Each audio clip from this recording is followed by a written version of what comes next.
নমস্কার। যুক্তি তর্ক সঙ্গে অর্কয় আপনাদের স্বাগত। আপনাদের সঙ্গে আমি অর্কপ্রভ সরকার। দেখুন, ৩ বন্দ্যোপাধ্যায়ের খেলা।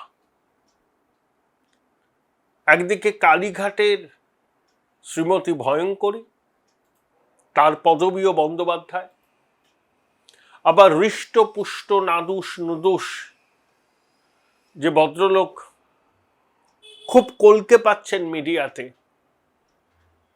ব্র্যান্ডেড পাঞ্জাবি দামি সিগারেট ছাড়া মুখে রোছে না, অধুনা বিরোধী দলনেতা, তিনিও বন্দ্যোপাধ্যায়। আর 10 বার নির্বাচিত জনপ্রতিনিধি হয়ে ধরাকে সরাজ্ঞান করা বিংশ শতাব্দীর ধ্বংসাবশেষ নেতাটিও বন্দ্যোপাধ্যায়। এই 3 বন্দ্যোপাধ্যায়ের মধ্যে কিন্তু কোনো মিল নেই, কিন্তু এরাই বর্তমানে বাংলার রাজনীতির চালিকা শক্তি হয়ে উঠেছেন। আপনাদের সনির্বন্ধ অনুরোধ, চ্যানেল সাবস্ক্রাইব করবেন, থ্যাঙ্কস বাটনে ক্লিক করতে ভুলবেন না। কালীঘাটের নির্মম মহিলা দেখছেন, আগামী দিনেও দেখবেন, যে তার দল, নিজের হাতে গড়া দল তার নিয়ন্ত্রণ থেকে বেরিয়ে গেছে। জনা কয়েক সাংসদ বিধায়ক এখনো তার আঁচলের তলায় রয়েছেন। শেষ পর্যন্ত কতজন টিকে থাকবেন শ্রীমতী ভয়ঙ্করীর সঙ্গে, সেটা সময় বলবে। আর হৃষ্টপুষ্ট নাদুস নুদুস বন্দ্যোপাধ্যায়, আমি তাকে বলি বহুরূপী বন্দ্যোপাধ্যায়, তিনি প্রতিদিনই সংবাদ মাধ্যমের সামনে এক একটা দাবি করছেন। এই বলছেন আমার সঙ্গে 64, এই বলছেন আমার সঙ্গে 65, সংখ্যাটা আরো বাড়বে। মাননীয় অধ্যক্ষ তাকে বিরোধী দলনেতার স্বীকৃতি দিয়েছেন, সে নিয়ে তো হাইকোর্টে মামলা হয়েছে। আর আরেকজন বন্দ্যোপাধ্যায়, যাকে আমি বললাম বিংশ শতাব্দীর ধ্বংসাবশেষ, তিনি আবার বলেছেন ওই ন্যাশনালিস্ট সিটিজেন্স পার্টি অফ ইন্ডিয়ার সঙ্গে হৃষ্টপুষ্ট নাদুস নুদুস বহুরূপী বন্দ্যোপাধ্যায়ের নেতৃত্বাধীন, যাদেরকে মাননীয় অধ্যক্ষ পরিষদীয় দলের স্বীকৃতি দিয়েছে, তাদের সঙ্গে মিলন কিভাবে হবে সেটা নিয়ে আলোচনা চলছে। কার মিলন চাও হে বিরোহী? এখন প্রশ্নটা হচ্ছে, আমাদের বহুরূপী বন্দ্যোপাধ্যায়ের সঙ্গে অনেক বিধায়ক আছেন যারা সংখ্যালঘু অধ্যুষিত কেন্দ্রগুলো থেকে জিতেছেন। আবার বহুরূপী বন্দ্যোপাধ্যায় নিজেও যে কেন্দ্র থেকে জিতেছেন, সেখানে সংখ্যালঘুরাই নির্ণায়ক। আর বিংশ শতাব্দীর ধ্বংসাবশেষ বন্দ্যোপাধ্যায় সাহেব, তিনি হচ্ছেন বিজেপি পন্থী তৃণমূল বহুদিন ধরেই। তিনি বলছেন মিলনের কথাবার্তা চলছে, আলোচনা চলছে। তার মধ্যে বহুরূপী বন্দ্যোপাধ্যায় বলেছেন সংসদীয় দলের সিদ্ধান্ত নিয়েছে। আমাদের কি বাধ্যবাধকতা আছে যে সংসদীয় দলের পদাঙ্ক অনুসরণ করব? তাহলে নির্মম মহিলার নেতৃত্বাধীন একটা সামান্য অংশ নির্বাচিত প্রতিনিধি, বহুরূপী বন্দ্যোপাধ্যায়ের নেতৃত্বাধীন বিধায়কদের বড় অংশ, আর বিংশ শতাব্দীর ধ্বংসাবশেষ বৃদ্ধ বন্দ্যোপাধ্যায়ের যে সঙ্গে যে দলটা আছে, তাদের মনস্কামনা বহুরূপী বন্দ্যোপাধ্যায়ের সঙ্গে মিশে যাওয়া। কিন্তু বহুরূপী বন্দ্যোপাধ্যায় তো ভাবে মিশতে পারবেন না, কারণ ওই ন্যাশনালিস্ট সিটিজেন্স পার্টির খুব ভোকাল দুজন, শতাব্দী রায়, কাকলি ঘোষ দস্তিদার সরাসরি বলেছেন আমরা মোদিজি অমিত শাহজির আদর্শ পরামর্শ মেনে চলবো, সমর্থন করব। মানে পরিষ্কার তারা এনডিএর সঙ্গে থাকছেন। ভালো, ডাক গুড়গুড় নেই, দ্বিধাদ্বন্দ্ব নেই। আবার ওখানে খলিলুর রহমান, আবু তাহের, কিছুটা হলেও ইউসুফ পাঠান, এরা বলছেন যে একটা স্বতন্ত্র পথ তো দেখা দরকার, নইলে লোকের কাছে মুখ দেখাবো কি করে। বুঝতে পারছেন খেলাটা কোথায়? এখন এই ন্যাশনালিস্ট সিটিজেন্স পার্টির মধ্যে সবার ইচ্ছা থাকে, সুদীপ বাবুর ইচ্ছা নেই, কাকলি দেবী, শতাব্দী রায়, সবারই ইচ্ছা আছে যে একটা মন্ত্রিত্ব পাওয়া যাক। এখন প্রশ্ন হলো তারা কি মন্ত্রিত্ব পাবেন? সংখ্যার বিচারে ন্যাশনালিস্ট সিটিজেন্স পার্টি 20 জন সাংসদ, টিডিপির 16 জন সাংসদ, জেডিইউ এর 12 জন সাংসদ, টিডিপি থেকে একজন পূর্ণমন্ত্রী, একজন প্রতিমন্ত্রী,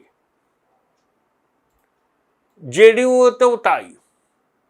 তাহলে সংখ্যার বিচারে ন্যাশনালিস্ট সিটিজেন্স পার্টির তো 20 জন।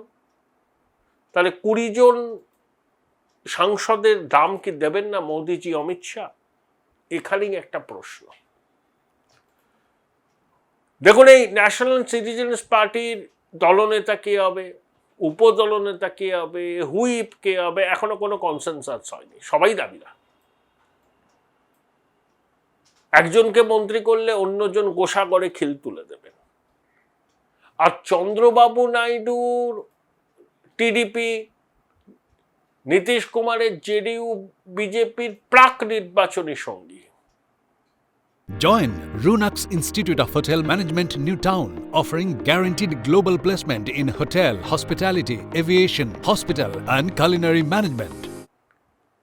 সরকার চলছে অন্ধ্রে এবং বিহারে জোটে, সংখ্যায় তারা 16, সংখ্যায় তারা 12 হতে পারে, কিন্তু চন্দ্রবাবুর যা রাজনৈতিক ওজন বা নীতিশ কুমারের যা রাজনৈতিক ওজন, বৃদ্ধ বন্দ্যোপাধ্যায়, কাকলি ঘোষ দস্তিদার, শতাব্দী রায়, কারোরই সেই রাজনৈতিক ওজন নেই। এরা পরিস্থিতির তাড়নায় বাংলায় তৃণমূল ক্ষমতাচ্যুত হওয়ায় নিজেদের রাজনৈতিক অস্তিত্ব টিকিয়ে রাখার স্বার্থে এই ডিগবাজিটুকু খেয়েছেন। এটা কি বিজেপির শীর্ষ নেতৃত্ব জানেন না? নিশ্চয়ই জানেন, কিন্তু তাদেরও সংখ্যার দরকার। সংসদীয় গণতন্ত্রে সংখ্যা বড় কথা বলে। একটা ভোটের জন্য বাজপেয়ীজির সরকারের পতন হয়েছিল, খুব বেশি দিন আগের কথা নয় কিন্তু। তাই সংখ্যার দরকার, সংবিধান সংশোধনী বিলগুলোকে পাশ করাতে হবে। তার জন্য এই ন্যাশনালিস্ট সিটিজেন্স পার্টির প্রতিষ্ঠা, এবং তারা তো জানিয়ে দিয়েছে তারা সমর্থন করবে। তাহলে সমর্থনের বিনিময় মূল্য কি হবে? সেটা কি মন্ত্রিত্ব? না, এখনো পর্যন্ত এরকম কোনো স্পষ্ট বার্তা বিজেপির শীর্ষ নেতৃত্বের পক্ষ থেকে এদের কাছে আসেনি।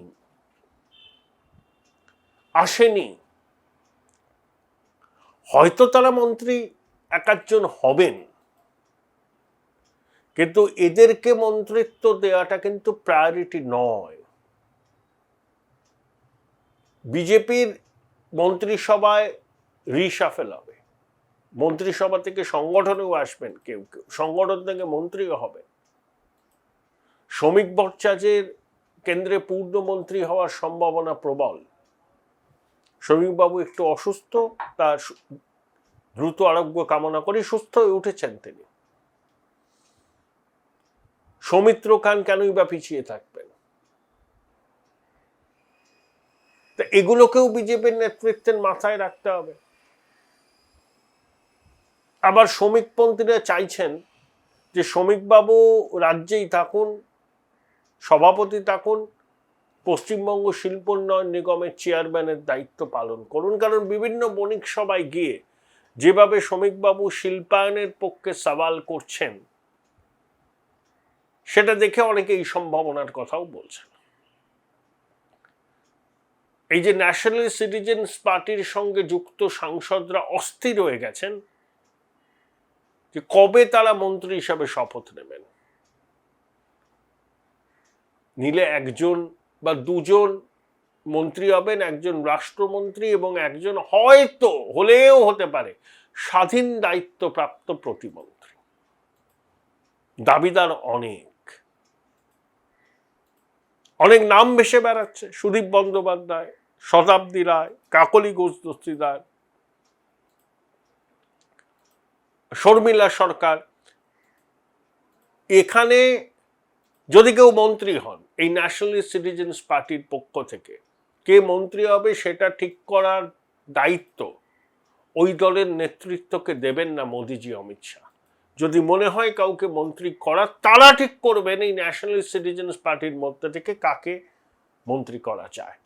সম্পূর্ণ এটা প্রধানমন্ত্রী এবং স্বরাষ্ট্রমন্ত্রীর সিদ্ধান্তের উপর নির্ভরশীল। তারা যদি মনে করেন এই লোকটিকে মন্ত্রী করতে হবে ন্যাশনালিস্ট সিটিজেন্স পার্টির থেকে, করবেন। ন্যাশনালিস্ট সিটিজেন্স পার্টির কাছ থেকে জানতে চাওয়া হবে না যে আপনারা কাকে মন্ত্রী করতে চান। চন্দ্রবাবুর ক্ষেত্রে সেটা হয়েছিল, জেডিইউ এর ক্ষেত্রে সেটা হয়েছিল, কিন্তু এদের ক্ষেত্রে সেটা হবে না। সংখ্যা থাকলেও রাজনৈতিক গুরুত্ব এবং রাজনৈতিক ওজন যদি বিবেচনার মধ্যে থাকে তাহলে এরা নিতান্তই লাইট ওয়েট। মোদিজি, অমিত শাহ সবটাই জানে। হাই, আমি একটা বই পোকা। ছোটবেলা থেকেই মা বলতো পরীক্ষার আগে বইগুলো গুলে খেতে হবে। তো ব্যাপারটা আমি একটু বেশি সিরিয়াসলি নিয়ে ফেলেছিলাম। খুঁটিয়ে পড়তে গিয়ে বই খুঁটে খেয়ে ফেললাম। তাও ক্লাস 11-এর দুটো সেমিস্টারে একটাও কমন পেলাম না। কিন্তু 12-এর সেমিস্টারগুলোতে ছক্কা মেরেছি, কারণ আমি ডিসকভার করেছিলাম মৌলিক লাইব্রেরি প্রকাশিত সম্রাট সিরিজের সমস্ত এক্সক্লুসিভ সাজেশন বুক উইথ প্রচুর কমন পাওয়ার গ্যারান্টি, প্লাস টেস্টি ছিল। উচ্চ মাধ্যমিকের পর উজ্জ্বল ভবিষ্যৎ গড়তে NCHMCT পর্যটন দপ্তর, ভারত সরকারের hospitality and hotel management, Paschimbanga সরকারের মাকাউটের BBA BCA, fashion design, aviation tourism, culinary arts পড়ো SBI HM কলেজে। স্টুডেন্ট ক্রেডিট কার্ড ও ব্যাংক লোন পাবে SBI HM এ পড়লে। কোর্সের শেষে SBI HM দেশ ও বিদেশে চাকরির ব্যবস্থা করে থাকে। SBI HM হলো পশ্চিমবঙ্গের সেরা ম্যানেজমেন্ট কলেজ। SBIHM.com। বোলপুর শহরের কোলাহল থেকে মাত্র 20 মিনিট দূরেই রয়েছে সুন্দর রিসর্ট, যেখানে পেয়ে যাবে স্পেশিয়াস আর এস্থেটিক্যালি ডিজাইন রুম। তোমরা যারা গ্রুপে যাও তাদের জন্য আছে কমফোর্টেবল গ্রুপ স্টে অপশন, আর কাপলদের জন্য রয়েছে লাক্সারিয়াস সুইট রুম, তার উপর আবার ফ্ল্যাট 10% অফ। এখানে প্রকৃতির মাঝে তোমরা পেয়ে যাবে একটা সুন্দর সুইমিং পুল, ছোটদের জন্য প্লে এরিয়া আর একটা এস্থেটিক সেলফি কর্নার। প্রপার্টিটা পুরোটাই পেট ফ্রেন্ডলি, আর এখানে আছে অনেক কিউট ছোট ছোট র্যাবিটস। সকালের ব্রেকফাস্ট থেকে ডিনার পর্যন্ত পেয়ে যাবে একদম হোমলি কমফর্ট ফুড, যা এক কথায় অসাধারণ। বেঙ্গলি কুইজাইনের সাথে সাথে পেয়ে যাবে চাইনিজ আর নর্থ ইন্ডিয়ান অপশন। বিকেলে বনফায়ারের আলো, বন্ধুদের সাথে আড্ডা আর খোলা আকাশের নিচে গ্রাম বাংলার হাওয়া, পুরোটাই এক অপরূপ অনুভব। তাহলে বলো তোমরা কবে প্ল্যান করছো এই পিসফুল এসকেপটা? And don't forget to follow Miss Cupcake for more such travel updates.